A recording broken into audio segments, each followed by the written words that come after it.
everybody, and welcome to Inside D2Football with Justin Polizzi, Matt Wawicki, Chuck Bittner, Chris Ferguson, and Tony Nicolette. I am Brandon Meisner. Thank you for being with us for what is going to be, I think, an outstanding and fun show. So what are we going to talk about? Well, you know what we're going to talk about. It's the playoffs. We'll also end up picking the round one outcomes. We'll try to dissect them as best we can. In the overtime period, which I think will be rather spicy today, we're going to answer questions and criticisms of us or of this bracket. Feel free to get your comments and we'll flag them throughout the show. Once again, thank you everybody for joining us. It's a pleasure to have you with us. So a couple of hours ago, the bracket was released. We'll have that up on the site shortly after the show. But we're just going to go ahead and look at the bracket round by round, see how we got there. And then at the end of the show, we will all pick the winner. So I'm going to go ahead and switch us to the other layout, Chuck. And let's go ahead and let's talk about Super Region 1. I will announce it. Super Region 1, we have the Tiffin Dragons as the number 1 seed. And the 3 seed is Kutztown, who will host Virginia Union. 2 seed is Charleston, who will host New Haven. And Slippery Rock is the 4 seed, and they will host fellow PSAC opponent East Stroudsburg. So tell us a little bit about how we got here, Chuck. Well, there's a lot to unpack. I'll start with this.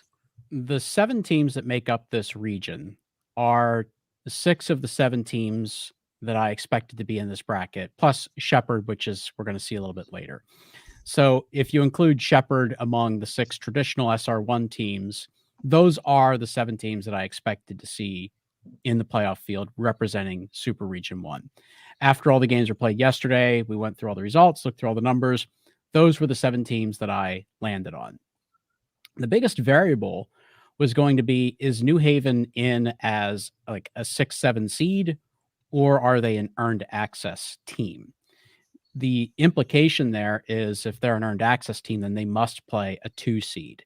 So that's where the NCAA's rules get a little bit convoluted and, in my opinion, unnecessary, because we know how important it is to try to minimize air travel in this tournament.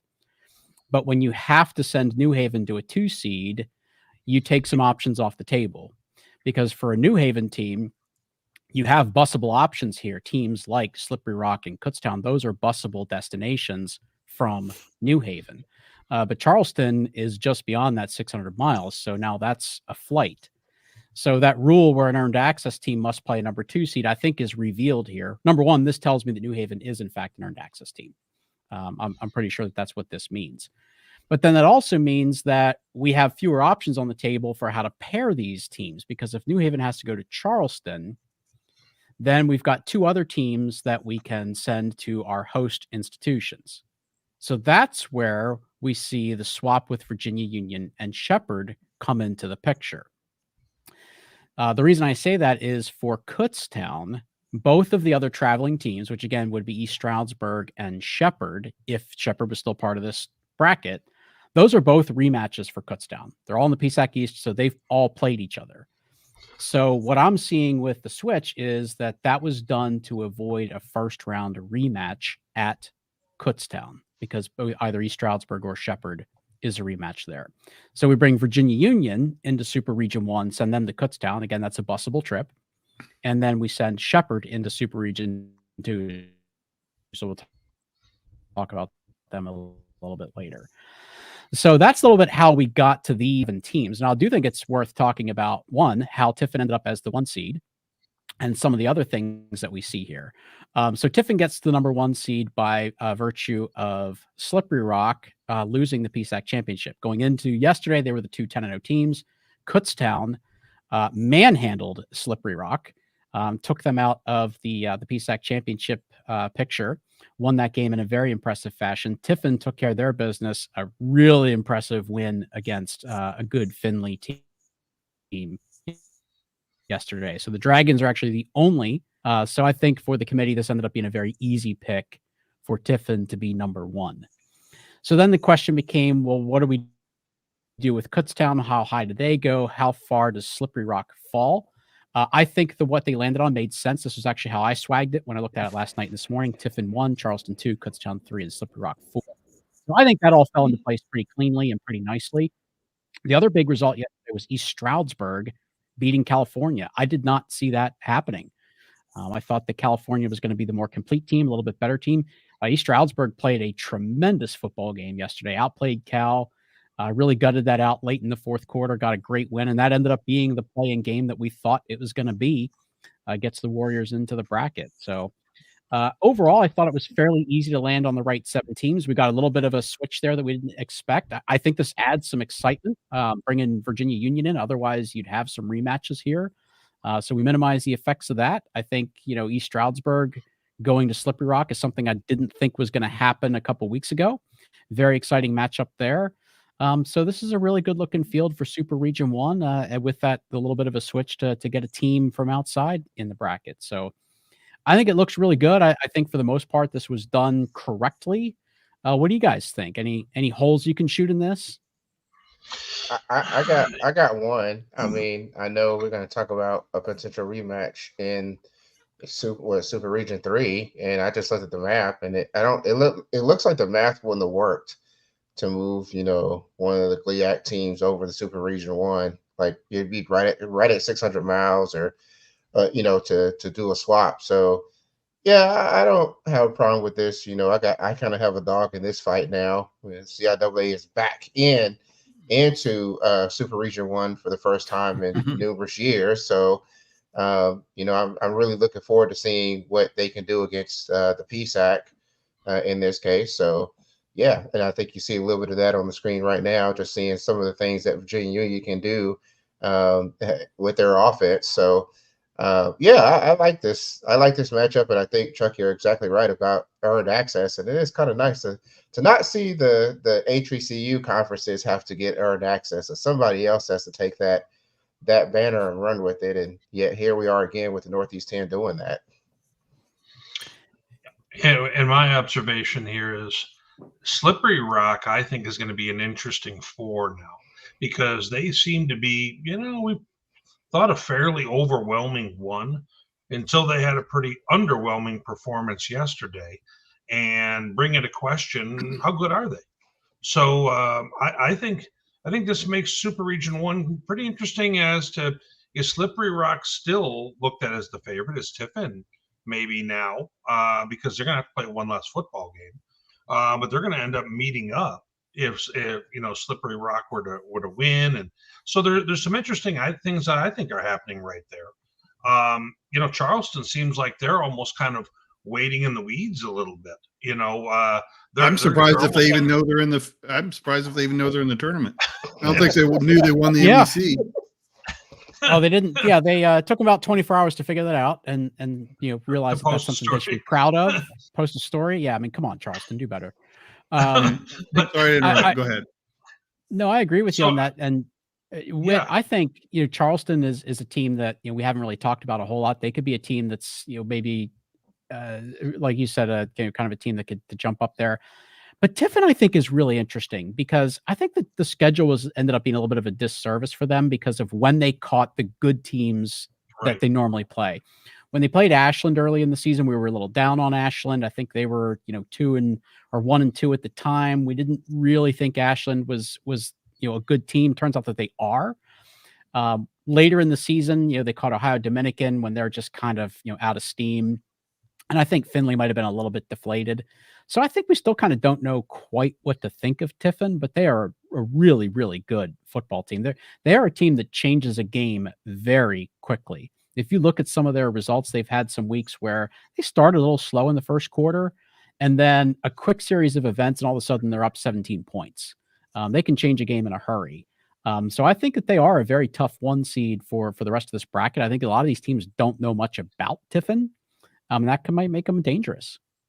I feel like another underrated team or under-mentioned team is Kutztown.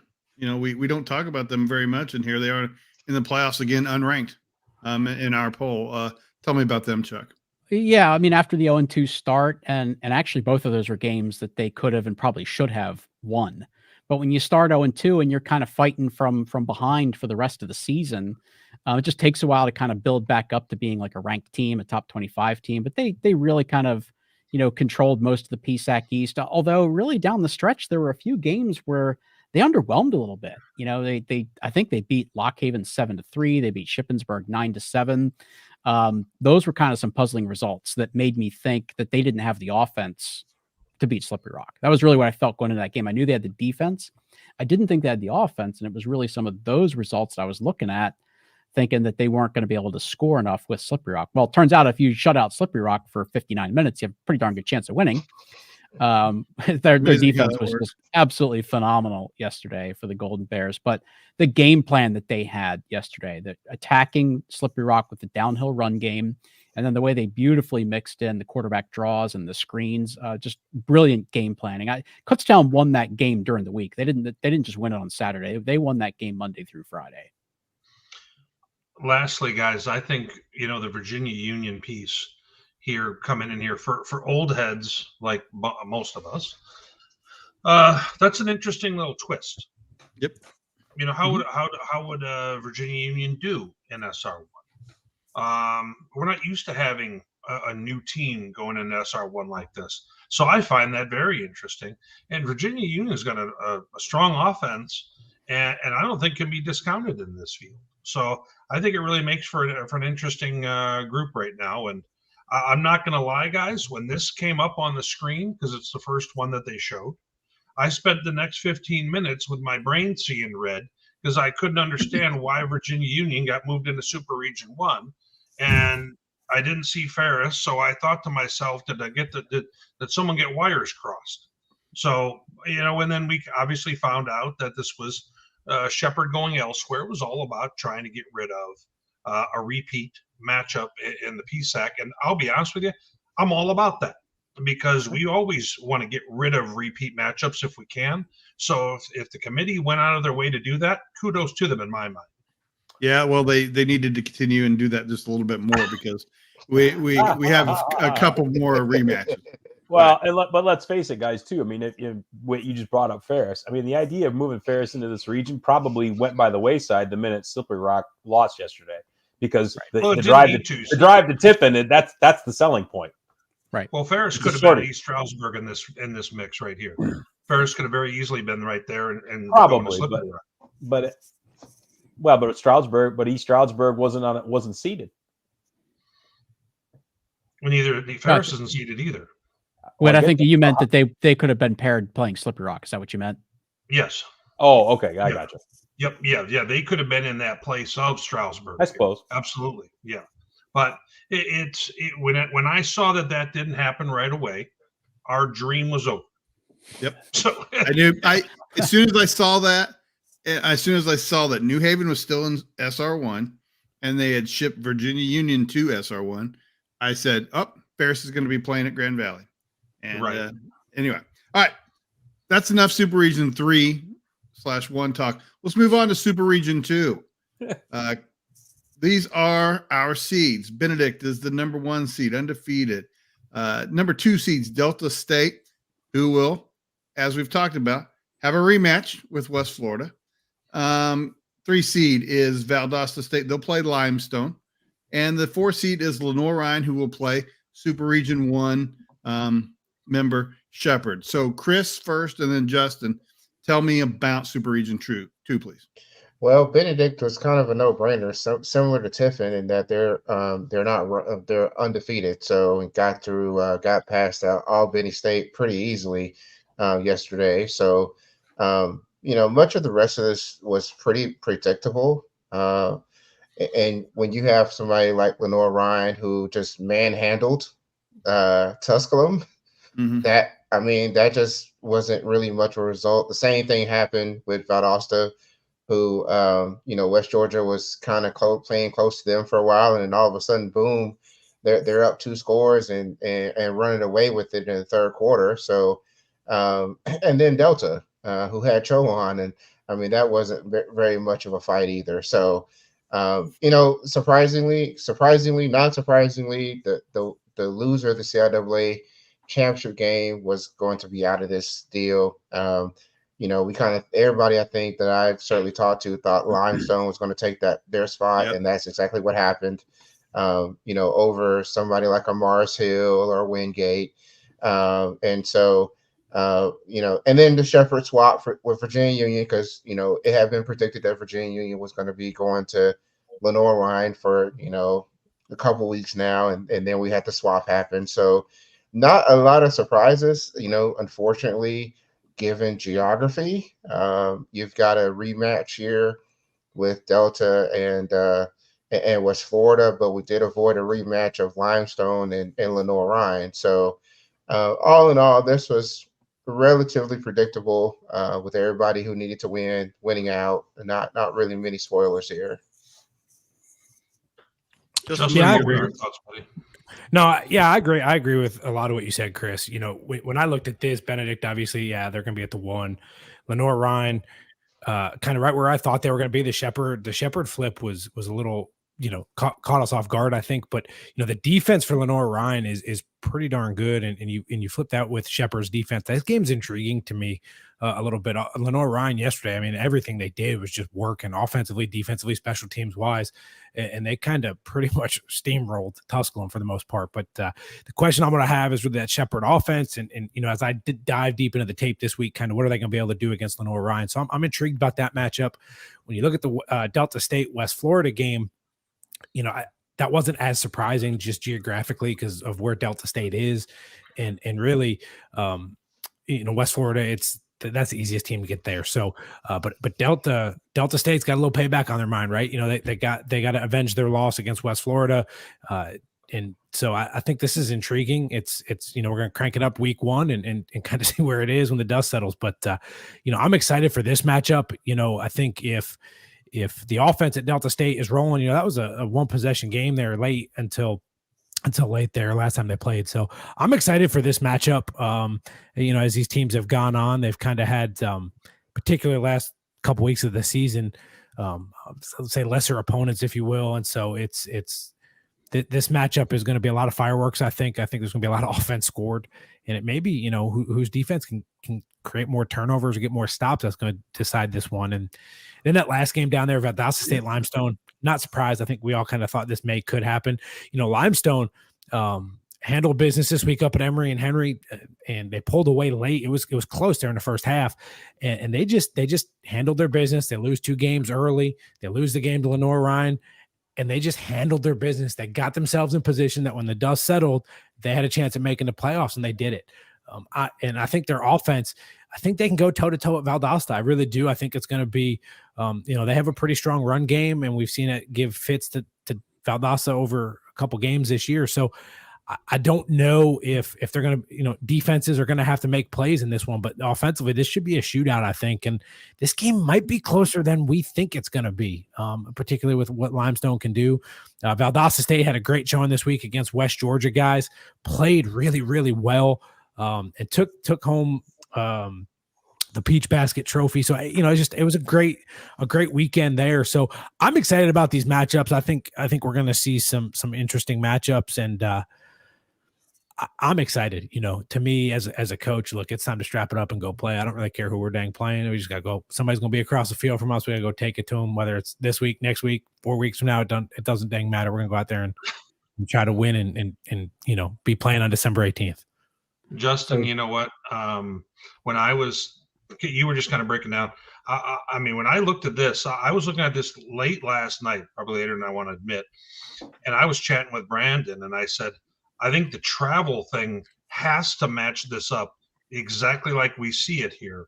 Yeah. But I just had, instead of Shepherd, naturally, we had Virginia Union there because Virginia Union and Valdosta was over 600 miles and all that.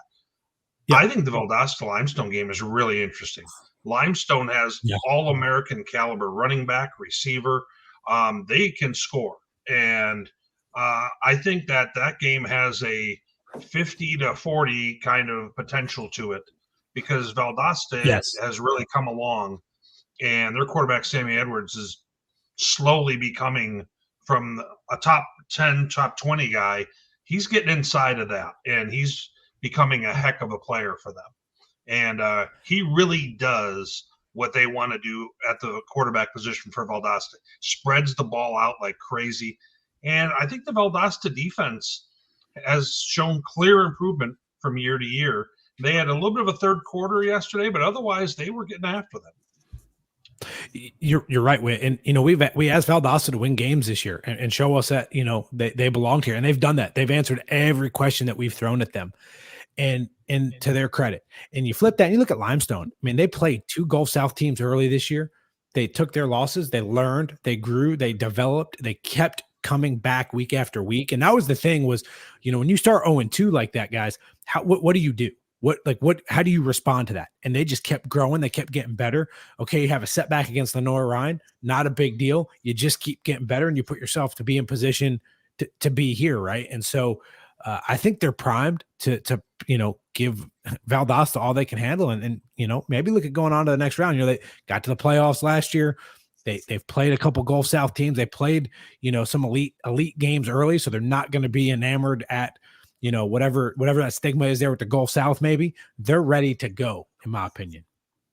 Chuck, you and I had talked about this yesterday of we run the risk in this tournament. We said this 24 hours ago of having 2 mammoth collisions in the first round with teams that have been in the top 10 the better part of the last few years. We got both of them, and Delta and West Florida here. What are your thoughts when you saw that? Well, first of all, I think all 3 of your host teams in this region are probably looking at this and saying, this is a tough matchup for us in the first round. So I think the Delta State West Florida thing is very interesting because, if you're Delta State, obviously you think you're the best team in this bracket. All these teams do, as they should. They think they're the best team in this bracket. So if you're Delta State, you think you're the best team. I think you also undoubtedly believe that West Florida is the second best team in this bracket. So on the surface, that's a tough draw, right? You got to play West Florida in the first round of the playoffs. I welcome that if I'm Delta State in this situation. Sometimes you just have to spin things to get yourself into the right frame of mind. I welcome that. West Florida is the only team that beat us. Let's just take care of this in the first round. If you play them in the second round or third round, odds are you're going to take some injuries along the way. Everybody's going to be a little bit more beat up. Take them out now. Bring them down there to Cleveland. We know that that's a tough place to play. Bring them down there, get them at home, beat them, and move on. I welcome that matchup if I'm Delta State at this point. A couple other things that stand out to me for Benedict. Not that there's really a favorable draw here because these are all good teams. Not going to play a Gulf South team in their first game. That's probably something that works to their advantage. Of course, we thought that last year too. But that's probably a good draw for Benedict. I would be really curious to know what Lenore Ryan thinks of having to play Shepherd instead of Virginia Union. Just knowing that the SAC plays the CIAA a lot and they win most of those games, or they win a lot of those games. I'm kind of thinking Lenore Ryan probably thought we're going to get Virginia Union. They haven't played for a long time, but they know that conference. They're probably thinking that that's a very favorable matchup for them. Now you're looking at swapping out a Virginia Union, kind of a known quantity just by extension from a lot of common opponents. And you swap out Virginia Union, and now you bring in Shepherd. You're probably looking at that and saying, that's a really tough matchup for us. But I also think it's going to be a great game. So lots to unpack in this region. I think all 3 of these matchups are fantastic. All right. Well, let's go ahead and we will talk about Super Region 3. That's up next. Just wanted to take this opportunity to thank those who have supported D2Football this year. D2Football is free, but it isn't cheap. Your support helps offset our expenses and allows us to expand our coverage. If you like what we're doing, please consider supporting us. Visit d2football.com/support. Or if you want to do it the old-fashioned way, click contact on the website to find our mailing address. But again, thank you for supporting D2Football. All right. As you see, the display has Super Region 3.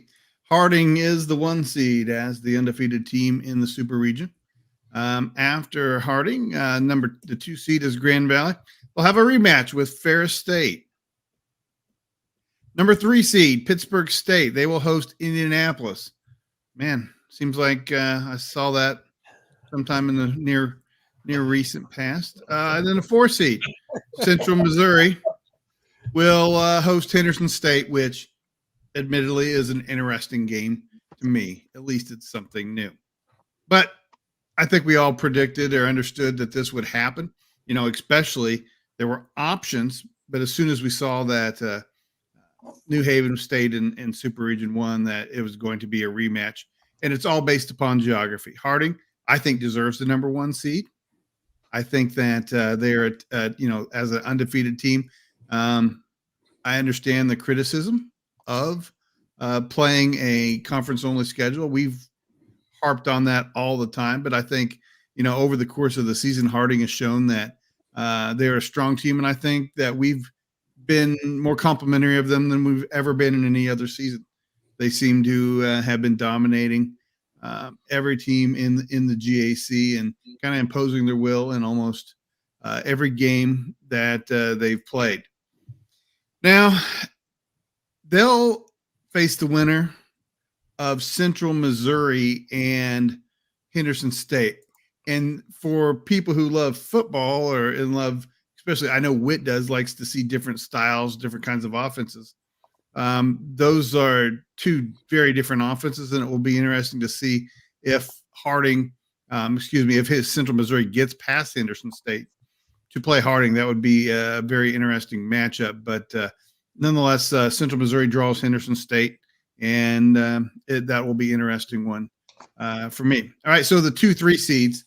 We'll start out with Grand Valley and Ferris State. All right. I'll save it for the overtime. All right. Because there's lots of places to go with this. I'm going to just save it for the overtime. Grand Valley, had an outstanding game, beat Ferris State earlier in the year. Lakers playing pretty good. Bulldogs maybe a little bit better than they kind of had a lull in the middle of the season. I think that they've improved a little bit, maybe, and maybe just a little bit more consistent, or maybe that's just a product of playing weak opponents. I don't know. All I know is that I've seen this game, and we're going to see this game again in a few days. The one thing that's interesting to note about this, Ferris will be playing the game without head coach Tony Anise, who has to serve a 1-game suspension by the NCAA. So it'll be interesting to me, because if Ferris had played a team that we think that they would dominate, Anise's absence would be irrelevant. But this is a game where they really need him on the sideline. They really need him making decisions, and it'll be interesting to see if or how the Bulldogs play without him there. The winner of that game will face the winner of Pittsburgh State and Indianapolis. Now, Pittsburgh State really hasn't been playing as good as it should, and maybe they've hit their ceiling. I know I've talked several times that they need to be more consistent. They have not been, and quite frankly, they forced 6 turnovers against UCO yesterday and only won 20-10. I don't think the Gorillas probably like where they are heading into the playoffs, but they will host UIndy, a team that they played last year, and they just blew the doors off of UIndy because it was not it was not close last year. We'll see if it's an improvement this year, but that's the way Super Region 3 shaped up. The one question we all had last night was, who would be the 7th team? 1 through 6 was easy. Who would be the last team? I thought it should be Henderson. Matt and Chuck thought it should be Henderson. Everybody else thought it was Henderson. It should be Henderson. And that's the way it came out. So I think Brandon, explain to our viewers, if you would, who may not understand why we were thinking that there has to be a decision made there in the GAC. What when the numbers came out for us last evening and we were mulling this over, what did we run into? A funny thing, Chuck sent me a message, or sent us all a message, and it said, how the heck do you figure this out? And it was all 3 teams from the GAC, and they were all had the same numbers across the board. Really, I think that we did, just so that's wins, loss, strength of schedule. There was also a circular firing squad of who beat who. So there was no way to really figure that exactly out. what it came down to wins against ranked opponents, or did we even determine that was the same? I think Chuck didn't we kind of say? Yeah, there were a couple things in play there, and also should mention that obviously Henderson State's win over Washita was a huge factor here, right? But that really opened the door for Missouri Western to be the team that made the bracket. Well, they would have, yeah. Except that Missouri Southern took them to overtime and beat them. So there was this really short window of time where we thought Missouri Southern was going to make the playoffs because we expected them to get bumped out by earned access. So there was a short window of time where we thought Missouri Western was going to be the team to get in, but then Southern, just played really hard as they've done all year, got a great win for themselves, and then that opened the door for Henderson State. So, but yeah, it was very difficult to figure out among those last couple teams who it was going to be. But I was even looking at the PI category and thinking that the one thing that was going to get Henderson in, or the one thing that differentiated them, was the win against a good team on the road. So their PI was a little higher. Anyway, that's how close it was. As you guys know, if you're looking at PI, things are exactly the same. They could have just thrown their hands up and put Davenport in too. I mean, that's the thing. Did they score a point the last two games? I mean, what's that? Like 6 quarters. Yeah. That's right. Yeah. I mean, I'm joking, but we all knew Davenport was going to lose last year. No, I know. I know you were joking too, Tony. I mean, there are all they kinds were of a 2-loss team. They were a 2-loss team, but yeah, but I think if their strength of schedule had been a little higher, started, it could have been in there. Yeah, their case wasn't as strong. I get it. After week 9, the discussion was Davenport. We don't know anything about him because they haven't played anybody, et cetera, et cetera. I think we found the answer when they played Grand Valley and Ferris State. Well, the only data we have of them is negative. True, and in Davenport's defense, they didn't have their quarterback yesterday either. So, yes, exactly. So, hey, along those lines, Brandon, go back to Pittsburgh State for a moment, because I know you said that maybe the Pitt State in the second half of the season we're seeing is not as good as not as impressive as the Pitt State in the first half. Right. Chad Dodson was injured in that last series back in the Missouri Western game, and I believe he did not play yesterday. I am unsure. I did not know that. To tell you the truth, Chuck. That's the truth. Right. He's got an ankle, I think. Yeah. Yeah. Everybody has an ankle. I think Pitt State obviously is still going to be a prohibitive favorite in that matchup, but it perhaps levels the playing field a little bit. I think they'll win. Oh, but hey, we'll talk about that in the overtime. But hey, before we forget, I think what we ended up landing on with Harding, I don't think we ever actually mentioned it here, or not Harding, Henderson, is that Henderson competed with Harding and the others didn't in the GAC, and that looked like the biggest difference was Henderson's whole body of work. They just looked more competitive than the other two. Yeah, right. That's exactly right. And again, that's it's basically the same thing we said about Davenport. They didn't compete when they could have, and Henderson was the one who did not get the doors blown off. So, all right, let's go ahead and switch to Super Region 4. As you see on the screen, Colorado Mines, number 1 seed, as they should be. They will face the winner of Augustana and Minnesota State, a rematch from earlier in the year. Excuse me. The number 2 seed is Western Colorado. They will host Central Washington. UT Permian Basin gets to host a football game. That's great for that young program. They will host Bemidji State. The winner will play the Western Colorado and the Central Washington winner. Whit, what are your initial thoughts on the way this shook out? Yeah, I'll start at the top here. I don't want to say it's kind of what I thought it was going to be, but it's kind of what I thought it was going to be. And Colorado Mines is the clear-cut number 1, and frankly, they've been bulletproof. I mean, we've had a handful of weeks ago, we had plenty of teams that were still unbeaten. Not so many teams still unbeaten. This team has done so, and they've been swinging the hammer while they've been doing it. So Matoka's healthy. Their defense is playing fantastic. They're going to be really, really tough to beat. And it's at the beginning of the year. If we would have thought that they were going to be undefeated on the one line, I think we all would have kind of raised our eyebrow, like, I don't know about this. They had a lot of reloading to do. Now Yeah. I moved to the next game with Augustana, and Augustana, other than a crazy snow game against Wayne State, they're an unbeaten team, and they've beaten some good squads like Mankato here when I was at this game earlier in the year. And I'm trying to contain my excitement for the idea of them playing for a second time here at the same stadium and everything. Yes. Joke inserted. And but I mean, I knew that there was going to be a Northern Sun rematch of some sort just because of the geography, and SR4 was going to come into play undoubtedly. Now, on the flip side here, Mankato has been a little Jekyll and Hyde. First half of the year, they looked like they were maybe a top 5 team nationally.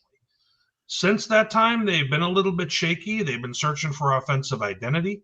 If they can throw the football like they did here earlier in the year against Bemidji, they can be a real risk and get their running back, Sheen Butler Lawson going. He had a great game a few weeks ago against Winona, went for 170 and 3 scores.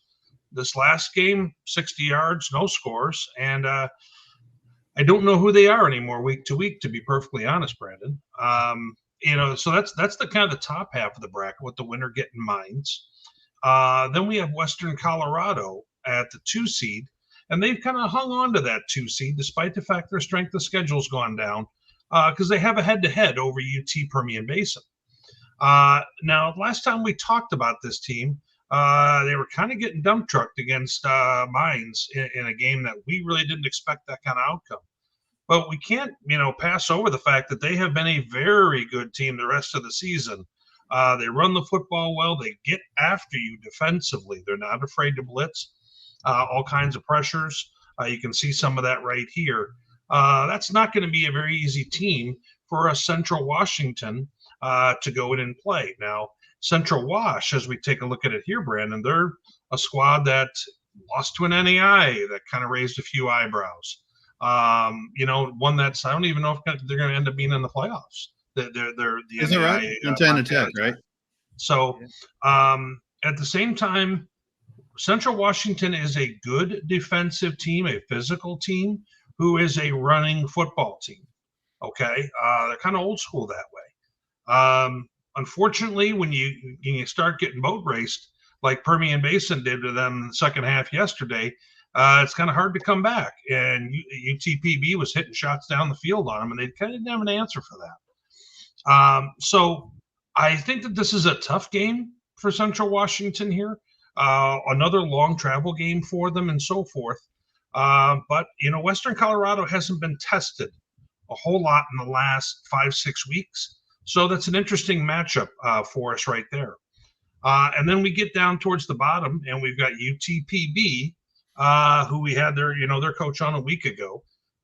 Here's some footage of them and their quarterback, Kenny Hernser, Kenny Hernser is kind of a junior Matoka, guys.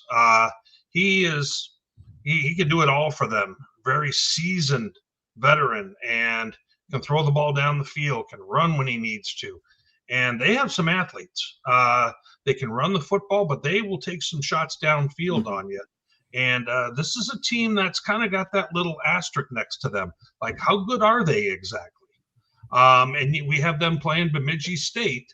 Bemidji State's going to be going from Canada Junior up where they're at, all the way down, almost to the bottom of where we're at here, in Texas. And so that's a long trip. But, you look at Bemidji. Bemidji's going to get after them physically. So it's going to be kind of that Northern Sun physicality trying to impose themselves on a team that's going to want to play a little faster. And it's going to be a very interesting matchup that way. Bemidji, keep in mind, was in the playoffs last year down at Angelo. Hung around for about 2/3 of the game, and then Angelo had their way with them in the end. But we've got some interesting matchups. We got some flights like we expected. Bemidji will be on a flight. Central Wash is on a flight. So we have a total, from what I saw, 3 flights in the entire field, and we've got 2 of them right here.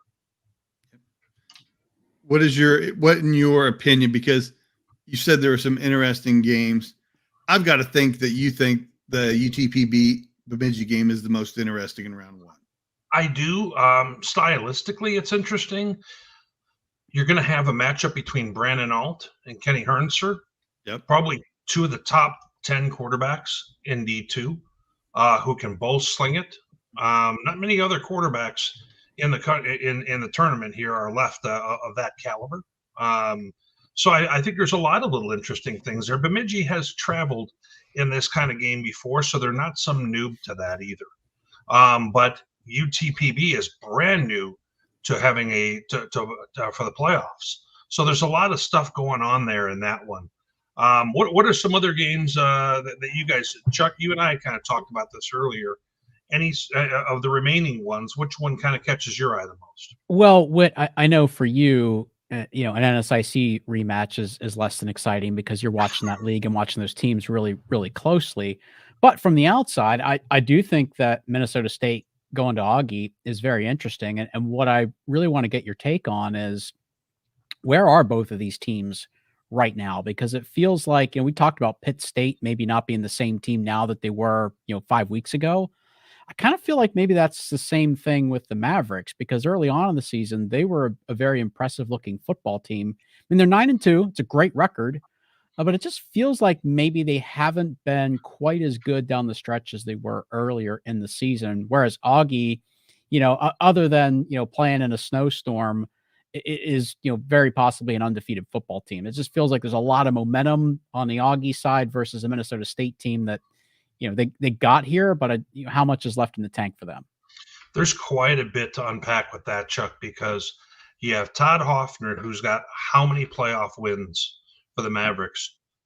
Coach OJ at Augie has done a tremendous job there, but he's still seeking out his first playoff win. Okay, so there's a little bit of that going on. First off, Hoffner's just really comfortable with playoff football. I mean, he's had teams that have really, done well. The Mavs are going to try and be physical.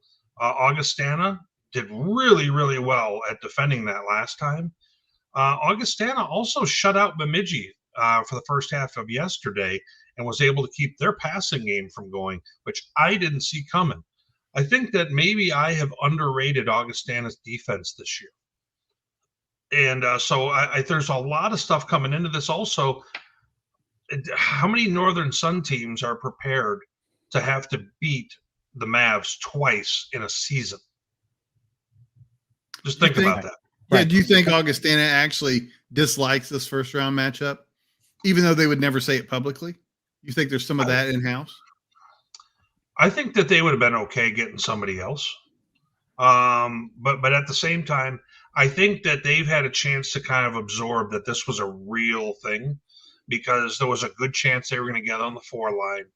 And then you were going to have somebody like this coming to play you, because they had to. There was only going to be one Northern Sun team to host Brandon. So they were naturally going to have to host either Bemidji or them. And they just saw Bemidji yesterday. So I'm happy we're not seeing the same game played 2 weeks in a row. And the same goes for Central Washington. What do you think about if your Mines, obviously they get the first round bye, but if I'm looking at those 3 matchups, I almost think that I dislike getting the winner of Augie and Minnesota State more than getting the winner of the other 2 games if I'm Mines in round 2. What do you think? Because they saw Mankato last year, and the Mavericks really gave them a ball game. Yeah, the Mavericks gave them quite a scare. They were up 21-7 in that game, Mankato. Yeah.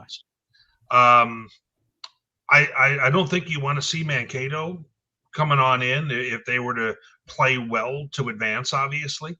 Augustana has got a ton of offensive weaponry. And you pair that with how well their defense is played, they could kind of be a team that is the squad that you may not want to get, outside of Mines in this whole deal. Yeah. Hey, when you started talking about a team not playing as good as it had been, Chuck, I wondered if you were going to go with Bemidji. You definitely could. They just did not look good yesterday. Is that just a single game thing, or is that something that's been lingering and is part of a trend now? Bemidji played well. A few weeks ago, they played at Duluth. They jumped on Duluth at Duluth and kind of dominated that game. Duluth made a late run, but Midgey's offense, they've had times where I've talked about before where they struggle in the first half, and then in the second half they control the action and win a game. Augustana didn't let that happen yesterday, and Augustana's Jared Epperson has been maybe one of the best running backs in Division II in the back half of this season. He's been huge for them week after week. All right. Well, there you have it. That's a look at the 4 brackets in the 2023 Division II playoffs. We're going to pick all of these games, but before we do, I want to remind you about our biggest sponsor, Bosses Pizza and Chicken. As you see there, that's my favorite picture. That's why I've chose it. I love the wings because I had them when I was in Sioux Falls. But it's a great place to have something to eat. Stays up late. Awesome company to work with. Certainly somebody who we appreciate as they are supporting us. Wanted to remind you folks that if you go to their website, they're looking for franchisees. And if you're so inclined or you want to start a business, I would absolutely be doing this if I lived in a different place. Contact them. Upper right-hand corner. Tell them you heard it from us.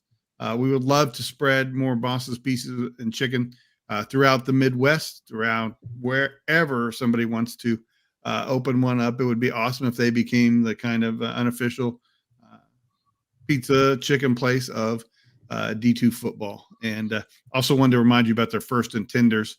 We've shown that in the past. They have a new item out. What do you call it? A ghost chicken or a ghost chicken? A ghost kitchen, Matt? Isn't that what it was called? Yes. That's when the kids ask me, Dad, how come the cookies are all gone? I say there was a ghost in the kitchen. That's how that works. Very good. Well, the same thing might happen to these chicken tenders, but again, Brandon, let me do a little run-in here on this. Guys, some developing news that the rest of the set doesn't even know about. I got a text message from Jeremy Seafelt, the owner of Boss's Pizza, today. He said, we may have something going on with a possible franchise or in Midland, Texas from you guys. And he said, just wanted you to know. He said they're really serious about it and they're pushing us to do this and maybe open up a place in Midland and one in Odessa.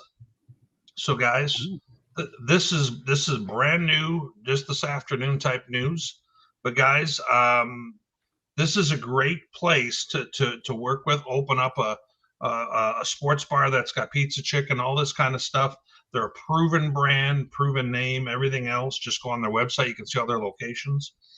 And my buddy Jeremy is excited about the possibilities of that. And so I want to thank the folks who are watching our show too.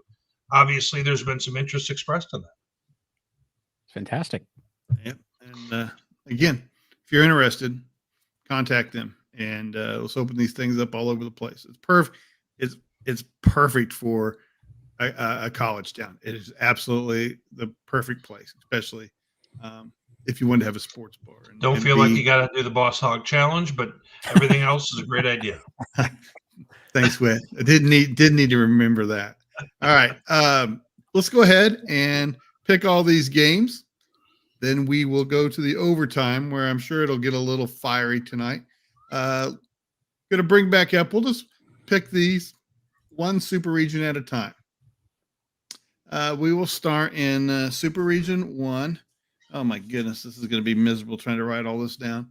Let's start with Slippery Rock and East Stroudsburg. And, Tony, you get to go first. Yeah, I don't know. This one, I struggled with this one quite a bit just because I don't think Slippery Rock's going to play that lousy 2 weeks in a row. But I also am curious as to whether East Stroudsburg can formulate a week ago. I think. Go ahead. Please continue, Tony. No, you locked up. Sorry, yeah. So, sorry about that. So, yeah, I'm gonna. But I had to think about it. right, you locked up again. Which team are you going to go with? Slippery Rock. Gotcha. Okay. All right. Matt. East Stroudsburg gets in, gets a win to get in, and Slippery Rock plays poorly. This seems like things are going in different directions here. I'm sorry, East Stroudsburg plays, I think they're a good defensive team. I just think Slippery Rock is going to be really upset about the way they played. And I think I'm going to take them to win here. I concur. Slippery Rock in a rebound game in which they handle East Stroudsburg. Chuck.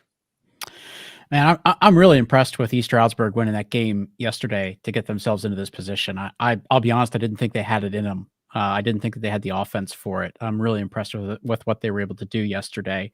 But, there's kind of just been this theme all around Division II this year with teams rebounding after a really bad performance. And I think Slippery Rock is going to come back and show us who they really are. So I'm going to go with the Rock. Okay. Justin. So I think I agree 100% that, for a team like Slippery Rock to lose back-to-back is probably not going to happen. But on the flip side of that, East Stroudsburg had to win their way in, and they're playing with the house's money right now because a lot of people didn't think they were going to be there. I'm going to take East Stroudsburg in the upset. All right. Ferg. Rock. Okay. All right. Our next game, New Haven at Charleston. And Whit, you get to start. Well, I have been on the Charleston bandwagon for a little while now.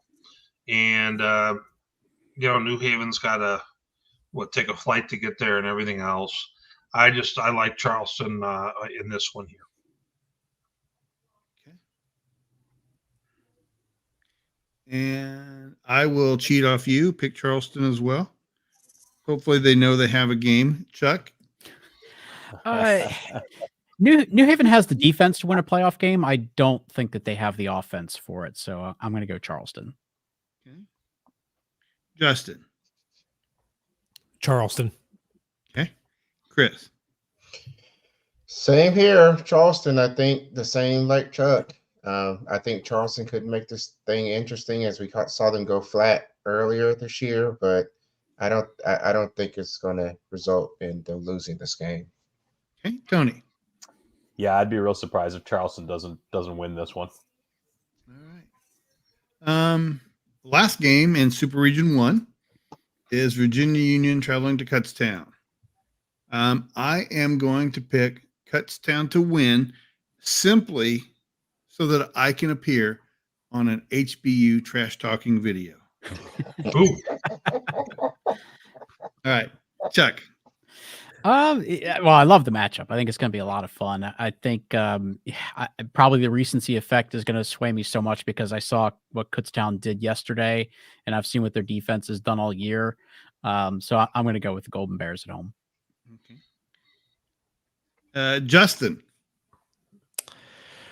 Yes, this is interesting to me because I think for me, Jada Byers, I mean, when he's in the lineup, they're a different team, right? Like they can run the football. They do some really good things. They played well yesterday defensively, and really Fayetteville State really didn't have any much offense to go off of there. This is going to be a tough game on the road against an unfamiliar opponent. I'm going to take Kutztown.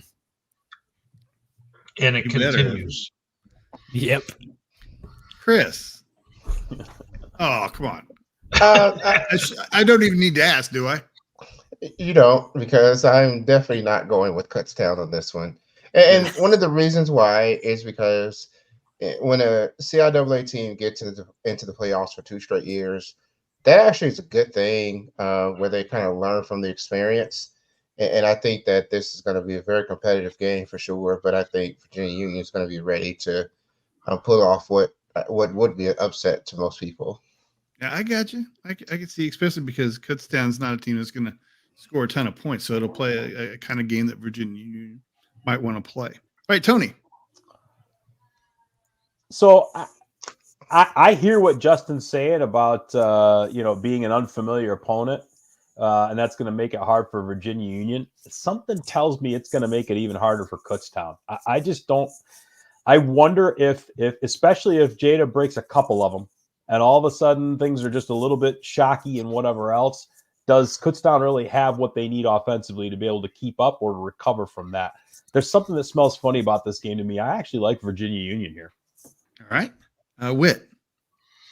I think Virginia Union, I watched a little bit of them. I think they're just going to be more athletic offensively.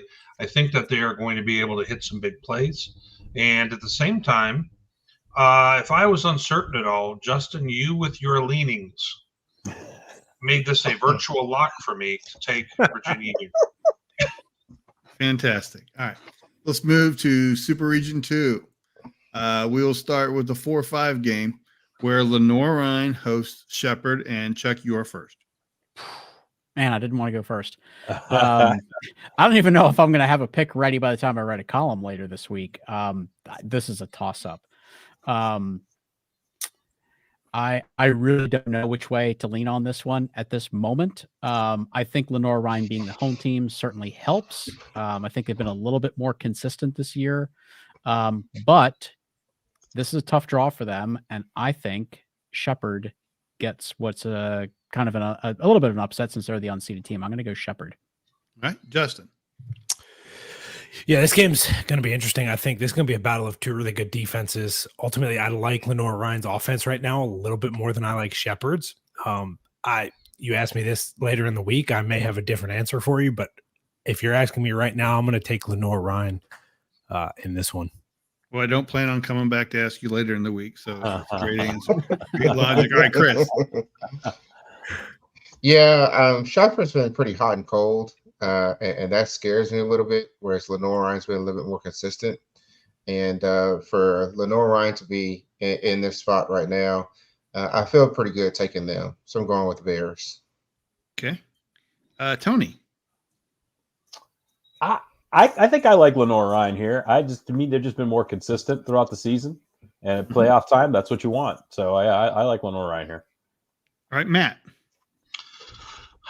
Well, I mean, as you guys know, I haven't really been on the Shepherd bandwagon this year. I just think that there's a lot of difference between their squad year to year, and it's kind of hard to keep that expectation. I think Lenore-Rhine is a more complete team. I just think that they're gonna win this game at home. Yep. All right, and I will pick Lenore-Rhine as well. Easy decision for me. All right, let's go. Delta State, a rematch against West Florida. You are the first, Justin. Yeah, we talked about it a little bit earlier. You know, this game, this is a toss-up. This really is. This is going to be a good game, I think. I'm tempted to.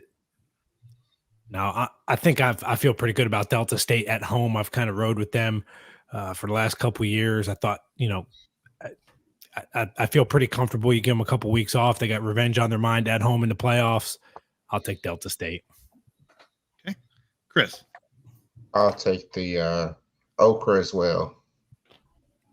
All right. Tony. Yeah, I'm with Delta State on this one too, guys. All right. Whit. I thought Delta State let that one get away last time. And I'm just not convinced that West Florida is what they have been. I'm going to go with Delta State here. Okay. I'm going to pick Delta as well. And Chuck. Well, I didn't want it to be unanimous, which is part of why I went with Shepherd in the previous pick. But yeah, I like Delta State here too. I mean, West Florida feels like they're in a transition because they are. You know, it's the safer pick for all of us. All right, and finally, Valdosta State will host Limestone, and you pick first, Chris. Well, my tuition money is only going one place, and that's where I'm going as well. So I'm going with Valdosta State. Oh, now you're on the bandwagon for. Okay, I see. All right, Tony. I don't have any tuition dollar, encumbrances with this one, but I still like Valdosta State anyway. Okay. Whit. Well, you know my guy TJ. I'm going with Valdosta. Not actually because of that. I just think that they're playing pretty well right now. but I do think Limestone's going to give them everything they can handle, and I expect that to be one of maybe the best first round game. Great. I think, quite frankly, this is a very interesting game to me. And I was just thinking, I was going to pick Valdosta, and I think maybe we all will, but it's still the most interesting game in this super region and in the first round. Chuck. I think Limestone can create a lot of problems for Valdosta State, but I got roasted for taking Limestone in the first round last year, and I'm not going to do that again this year. I do think Valdosta State's just a little bit more athletic than they are, so I'm going to go Valdosta. But yeah, I agree. I think it's a really good matchup. Justin. This is going to be. I'm going to take this one as the upset for me of the first round. I'm going to take Limestone in it, guys. I think they can run the football. That can cause some problems for Valdosta State. They have the ability to throw the ball. They're explosive offensively. And, they're not going to be in shock and awe, against a Gulf South opponent. They've played 2 of them this year. They've played some really tough games. I think Limestone's prime for the upset. All right. Thank you for making things interesting. All right, let's switch to Super Region 3. And we'll go first with the 4 seed Central Missouri hosting Henderson State. And Tony, we are back to you. Guys, when you see an offense as potent as Central Missouri's, it's hard not to think they're going to do that every single week. And I think just the brief historical context that we have between MIAA schools and GAC teams and games just lends me to the idea that I don't know if Henderson's really got the defense to be able to keep up or to keep Central Missouri tamped down. And I really don't know if their offense is good enough. I'm going to take the Mules here, in part because they're at home. But this game actually could be really interesting. I'm actually looking forward to this one a lot. All right. Your turn, Whit. I kind of echo those thoughts. Henderson State can get after people a little bit up front. And I'm kind of interested to see how they do and if they can get some pressure and disrupt things on the Central Mo passing game. I just think the Central Mo passing game and their offense in general, I just think at home that it's just too much. And it'd be different if we're talking about, like a team that was 1 loss or unbeaten. Henderson just got in. I'll take Central in this one. Yeah, I think Central's the obvious choice in this one. I don't think Henderson, the best offense they would have played would have been Harding, and this is 180 degrees different. I don't think they'll have seen this caliber of player this year in the GAC. So I'm picking the Mules. Chuck. 2 of the best quarterbacks in D2 in this game, but I think Central's just going to have a lot more to cover the field than Henderson. So great job by Henderson getting here. I think that they'll compete, but yeah, I'm going to go with the Mules. All right, Justin, will you make things interesting and pick Henderson? Nope. Will not. All right, Ferg. The hee-haws. Give me the Mules. Okay. Very good. All right. Next game. Grand Valley Lakers facing Ferris State Bulldogs. Whit, you get to go first. Okay, so we've had plenty of time to mull this one over because we've known it's coming for a few weeks. Ferris State, I think, has a bigger ceiling and a lower floor. And the hard thing is to know which one of them you're going to get. And I think we've been getting more of Ferris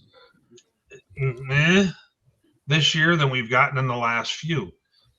The Lakers showed them that if they come out and are meh, how that can go. The problem is now Grand Valley is the hunted, Ferris is the hunter. So things have flipped. And I really struggle with picking a winner here. I'm going to take Grand Valley at home. I just think that they've shown this year, in the overall scheme of things, I think they've been the better football team. So I'm going to go with them. All right. I'm going to pick the Lakers as well. We'll talk about it in overtime. I'm obviously not happy this game is happening this week, but we'll enjoy it while it's here. So yeah, this is, Brandon, we kind of talked about this isn't like FBS where you have Georgia and Alabama playing in round 1 of a 28-team tournament. perfect world, you wouldn't have that. So we're gonna need to work on something ongoing so this doesn't happen in the future. But that's in the future. Yeah, in 2000, Northwest Missouri hosted North Dakota State. It was 1-3 in the country. That was only with 16 teams. You'd think with 28 teams, we could manage to avoid this kind of matchup in the first round. Well, we could have, but we'll get into that in overtime. Yeah, sorry. Right. I'm blowing off some steam now. All right, Chuck. Well, just like last time, I expect it'll be 35-0 in the second quarter. No, it'll be a different game this time around. But I just feel like Grand Valley is a little bit more of a complete team this year, a little bit more consistent. Certainly would not shock me if Ferris wins this one, but I'm going to go with the Lakers. Okay. Justin. I don't think this game's going to be anything like we just saw earlier this year. I think it's going to be a completely different game. I think Ferris State's playing a lot better now than they were then. But I think Grand Valley is a much more, like you guys said, a more complete team, and a team that they understand if they want to get to where they want to get to, they have to beat this team, and they're gonna. And whether it's now or 3 weeks from now, it doesn't matter. They know they have to win this game. So I think Grand Valley's gonna win this one. All right. What do you think, Ferg? That'd be Cy. Yeah, I mean, I feel contrarian, but I'm a little afraid to do that because of all the reasons that y'all have also said too. So I'm going to stick with Grand Valley as well. All right, Tony, here's the final. So, guys, everything you guys have all said is 100% accurate, and I agree with most of it. I think Wayne Cavati, though, on the broadcast of the bracket release, kind of said it. There's a certain bit of the change of the hunted versus hunted, and I think until somebody does something about Ferris in the tournament, they're the team to beat. And so, and beating teams twice in the same season is enormously difficult. That's part of why I picked Delta State over West Florida in this year's version of things, because the tables got flipped last year, and we saw what happened in last year's version. I don't know, I'm with Chuck. This is a coin flip game. Anybody could win. No result would surprise me. I just don't think Grand Valley can jump on them 35-0 again. And I just don't think you're going to see that. Not that they have to have that to be able to win.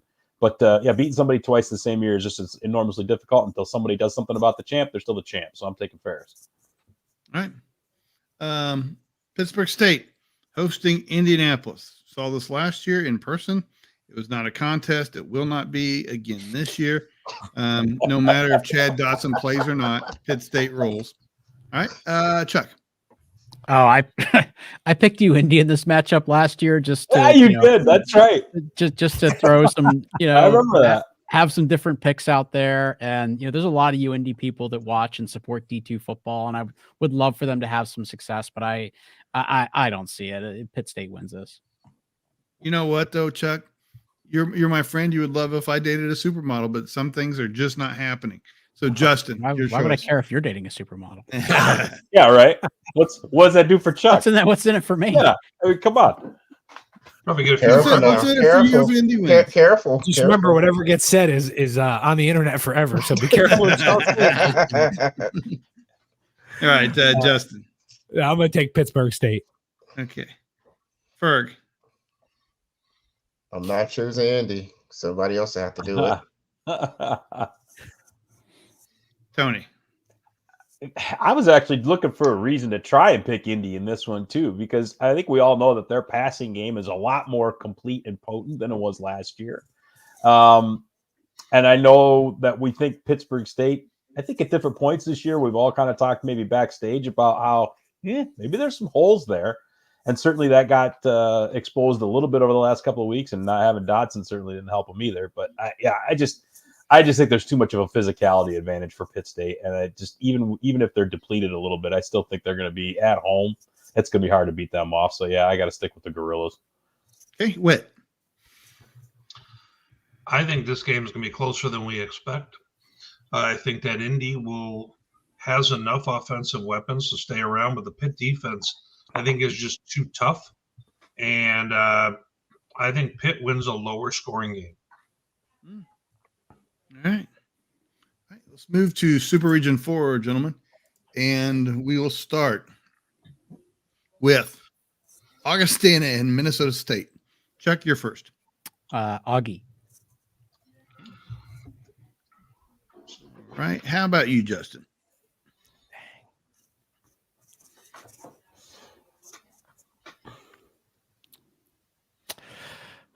Something's telling me Minnesota State in the upset.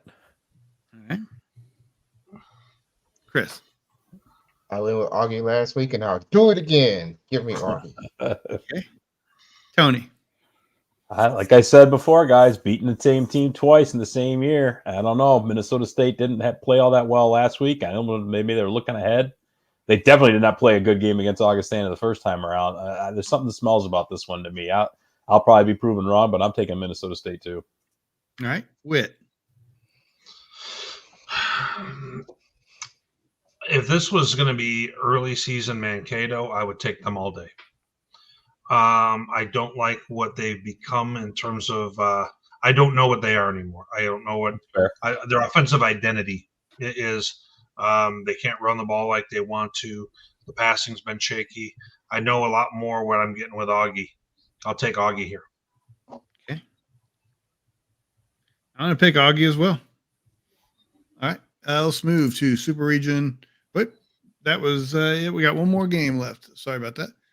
Two more games. Western Colorado and Central Washington. And who goes first to be after Chuck? Justin, you go first. Sorry about that. Yep. Western Colorado. Okay. Chris.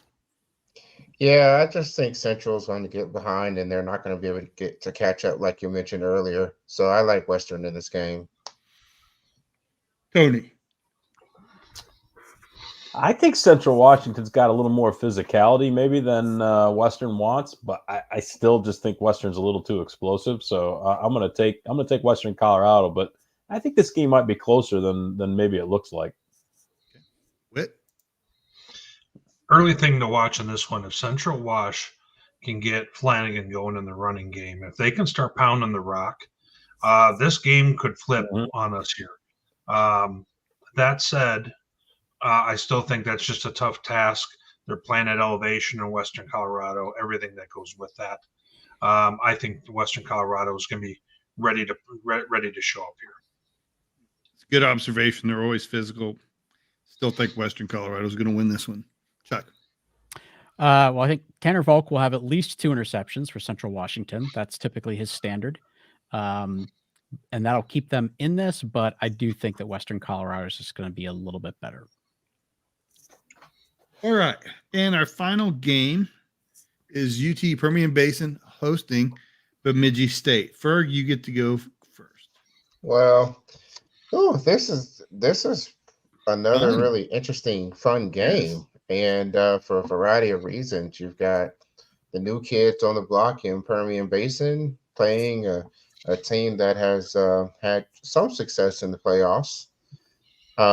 Here, I think I'm going to go with the upstart. I've been kind of on Permian Basin's watch party for some time now, and I'm going to stick with them in this game. Okay. Tony. Yeah, it's always hard to pick against a team that's got some playoff experience and knows what to expect in these instances, like Bemidji does here. But hey, man, I took the flyer on Permian Basin back at the beginning of the year to win the Lone Star, and that ended up working out pretty well for me. And if I'm Chris McCullough, I'm telling my kids, hey, look, nobody expected us to be here. We're playing with house money. Let's just go do what we do. We know we got better athletes than those guys. Let's go hammer it out. I think Permian Basin wins here. Matt. UTPB throws the ball on verts really well down the field, and they are fast and athletic, and their quarterback can do it very well. I think that Bemidji's front four is going to get after him a little bit, and I think that the Bemidji offense, I think they're going to bounce back here. I'm staying with my Northern Sun team. I'm taking the Beavers to win the upset, get the upset on the road. I'm heading in the other direction, Whit. If this game were a home game in which Bemidji could play in cold temperatures, I think that would be very helpful. Oh, no doubt. I've seen Texas teams not play very well in what I would even consider mild fall Yes. days, and but I'm going to go with UTPB at home in conditions that will be favorable to them. Chuck. Yeah, I think if Bemidji can really successfully turn the page and treat this as a new season and kind of forget what happened last week, then they'll compete and this will be a tight game. But last week's loss was just kind of a gut punch, and I worry about a little bit of a hangover effect, and then having to essentially have a short week. I got to travel down to Texas. I think those are all things that just work in favor of Permian Basin. On top of them being a really, really fast and athletic team, so I'm going with the Falcons. All right, and Justin, you are the last to go. Give me the new kids on the block. Okay. Fantastic. All right. Well, that's that will be our pick, and we'll see how we do. It's interesting how we probably should do well, because it's not like we designed it for a 50-50 outcome the way we do with the pick'em. So we should do well. If not, we'll just shut this thing down and go home. Because we should probably do pretty well. So, all right, folks. Just a reminder, we're going to go to the overtime period. I will not stop the stream this week. You will not have to go anywhere. Give us a minute to start some questions. We got a good start on it, but I want to make sure that we hit what we want to do. Once you would ask you to share this video, or like and share this channel. Do whatever you can do to promote D2 football and what we're doing here, both on the website and on video products. So follow us on social media. It's at D2 football. Everywhere you find us, you look at D2 football and that'll be us. We'll have the playoff scores this Saturday. Keep an eye on them. We don't have to sort by super region or anything. With so few games, it's easy to keep track of them. We also have the biggest collection of best D2 fans in the country on a message board. Many of those guys from the message board are also in our comment section right now. So wanted to tell them thank you. And if you'd like to engage with them all week at a place that's focused only on Division II football, then you can do that there. But that'll do it for the regular segment. We will be back in just a minute, and we will start the overtime segment here on Inside D2 Football. Thanks for watching.